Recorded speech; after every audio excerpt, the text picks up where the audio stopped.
যখন আপনি দীর্ঘ সময় না খেয়ে থাকেন, অর্থাৎ 14 থেকে 24 ঘন্টা, তখন আপনার শরীর একটি আশ্চর্যজনক বায়োলজিক্যাল মোডে প্রবেশ করে। সে সময় শরীর নিজের পুরনো নষ্ট কিংবা অসুস্থ কোষগুলো খেয়ে ফেলে, অর্থাৎ ভেঙে পুনর্ব্যবহার করে। আর এই প্রক্রিয়ার নামই হলো অটোফেজি, যার অর্থ নিজেকে খাওয়া। এতে কি হয় জানেন?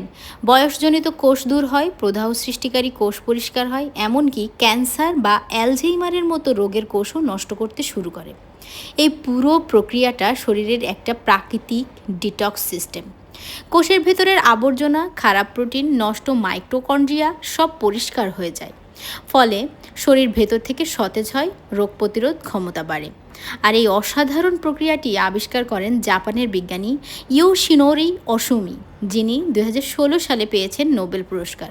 আর সবচেয়ে চমকপ্রদ ব্যাপার হচ্ছে, আপনি চাইলেই এই শক্তিশালী প্রক্রিয়াটি শুরু করতে পারেন শুধু ইন্টারমিডিয়েট ফাস্টিংয়ের মাধ্যমে। বয়স কমাতে চান, শরীরকে ভেতর থেকে সারাতে চান, রোগ প্রতিরোধ ক্ষমতা চান, তাহলে মাঝে মাঝে না খাওয়াটাই হতে পারে আপনার সুস্থতার চাবিকাঠি। সর্বোত্তম উপায় হচ্ছে রোজা রাখা, যা আমাদের নবীজি সাল্লাল্লাহু আলাইহি সাল্লাম আমাদেরকে আদেশ করে গেছেন। হ্যাঁ, আজকে দুপুরের মেনুতে যা যা ছিল, যা যা আমি রান্না করেছি, সেটাই আপনাদেরকে দেখানোর চেষ্টা করেছি। আপনারা প্রতি সপ্তাহে পারলে একদিন অন্তত রোজা রাখবেন, আপনারা ভেতর থেকে সুস্থতা অনুভব করবেন। আচ্ছা, যাই হোক, আমি সেই দুপুরের খাবারের কথা বলি। আজকে দুপুরের জন্য একটু শাকভাজি করেছিলাম, আর শিং মাছ দিয়ে, মিষ্টি কুমড়া দিয়ে একটু ঝোল করেছিলাম, আর টমেটো দিয়ে, আলু দিয়ে, ছোট মাছ দিয়ে চচ্চড়ি করেছিলাম। আর বেশি কিছু রান্না করতে পারিনি। আর রান্নাটা আপনাদেরকে দেখাচ্ছি আমি কিভাবে অতি সংক্ষেপে রান্না করি। যদিও আমার রান্নাটা, আমি যে খুব ভালো রান্না পারি সেটা বলবো না, তবে আমি খুব সংক্ষেপে সব কিছু করার চেষ্টা করি। এই কারণ একা হাতে অনেক কিছু করতে হয়, ব্যস্ততার মাঝে সবসময় হয়ে ওঠে না আসলে।